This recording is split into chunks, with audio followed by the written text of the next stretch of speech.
ಇದು ಬಸವ ಜನ್ಮಭೂಮಿ. ಇದು ಆದಿಲ್ ಶಾಯರ ಸಾಮರಸ್ಯ ನಾಡನ್ನು ಕೂಡ ಹೌದು.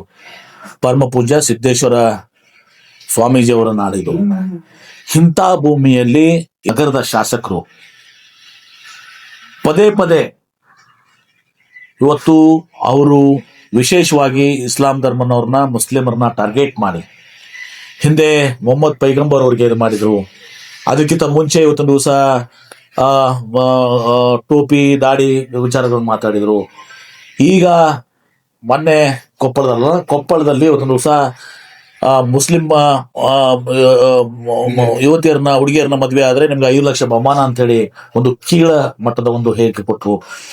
ಇದು ಅವರ ಕೀಳ ಮಾನಸಿಕ ಸ್ಥಿತಿಯನ್ನ ತೋರಿಸ್ತದೆ, ಹೊಲಸು ಮಾನಸಿಕ ಸ್ಥಿತಿಯನ್ನು ತೋರಿಸ್ತದೆ, ಅಸಹ್ಯಕರವಾದಂತ ಮಾನಸಿಕ ಸ್ಥಿತಿಯನ್ನು ತೋರಿಸ್ತದೆ. ಅವರ ಹೆಸರು ಬಸನಗೌಡ ಅಂದ್ರೆ ಅವ್ರ ತಂದೆಯವರು ಬಸವಣ್ಣನ ಮೇಲೆ ಇವ್ರ ಹೆಸರಿಟ್ಟಿದ್ದಾರೆ.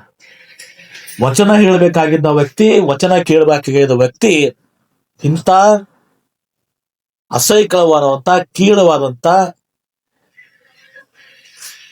ಹೇಳಿಕೆ ನೀವು ತಿಳಿಸ್ಕೊಡ್ತಾ ಇದ್ದಾರೆ. ನಾನು ಇದನ್ನ ಖಂಡಿಸ್ತೇನೆ. ಮತ್ತು ತಾವು ಹೇಳಿದಂಗೆ ನಾನು ಈಗಾಗಲೇ ವಿಚಾರ ಮಾಡಿದ್ದೀನಿ.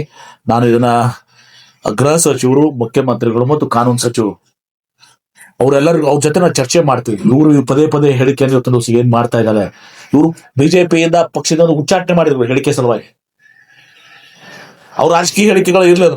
ಕಾಂಗ್ರೆಸ್ ಪಕ್ಷವನ್ನು ಟೀಕಿಸ್ಲಿ, ಎಂ ಬಿ ಪಾಟೀಲ್ರನ್ನ ಟೀಕಿಸ್ಲಿ, ಅಭಿವೃದ್ಧಿ ಬಾಬಾ ಟೀಕಿಸ್ಲಿ, ಆದ್ರೆ ಇವತ್ತು ಒಂದು ಧರ್ಮದ ಹೆಸರನ್ನ ಇವತ್ತು ದಿವಸ ನಾವು ಹೇಳ್ತಾ ಹೋಗಿ ಇವತ್ತು ಕುವೆಂಪು ಹೇಳಿದಂತದ್ದು ಸರ್ವ ಜನಾಂಗದ ಶಾಂತಿಯ ತೋಟ. ಬಸವಣ್ಣ ಅವ್ರು ಏನ್ ಹೇಳ್ತಾರೆ, ಇವನಾರವ ನಮ್ಮವ ಅಂತ ಹೇಳ್ತಾರೆ. ಇಂಥ ಒಂದು ನಾಡಿನಲ್ಲಿ ಇವತ್ತು ದಿವಸ ಆದಿಲ್ಶಾಹಿ ಅರಸರಿದ್ರು. ಅವರು ಕೂಡ ಸಾಂಸ್ಕೃತಿಕವಾಗಿ ಇವತ್ತು ದಿವಸ ಸಂಗೀತ ಬಜಾರ, ಇವತ್ತು ಆದಿಲ್ಶಾಹಿ ಅದರಲ್ಲಿ ಆರ್ಮಿದಲ್ಲೇ ಶಿವಾಜಿ ಮಹಾರಾಜರ ತಂದೆ ಇವತ್ತು ದಿವಸ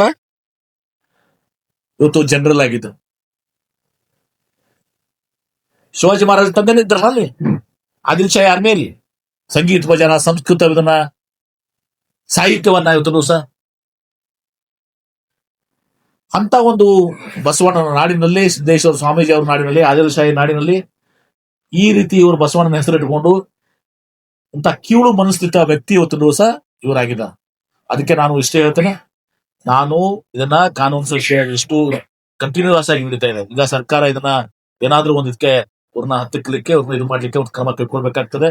ಅದು ಯಾವ ರೀತಿ ಮಾಡ್ಬೇಕಾಗ್ತದೆ ಅಂತ ಹೇಳಿ ನಾನು ಕಾನೂನು ಸಚಿವರಿಗೆ, ಗೃಹ ಸಚಿವರಿಗೆ ಮತ್ತು ತನ್ನ ಮುಖ್ಯಮಂತ್ರಿಗಳು ಚರ್ಚೆ ಮಾಡಿ ಅವ್ರ ಮೇಲೆ ಕ್ರಮ ತೆಗೆದುಕೊಳ್ಳಲಿಕ್ಕೆ ನಾವು ಹಿಂಜರಿಯುವುದನ್ನ ಸರ್ಕಾರ ಅದು ಪ್ರಯತ್ನವನ್ನ ಮಾಡ್ತದೆ. ನಾನು ಅದರ ಮುಂಚೂಣಿಯಲ್ಲಿ ಇರ್ತೇನೆ.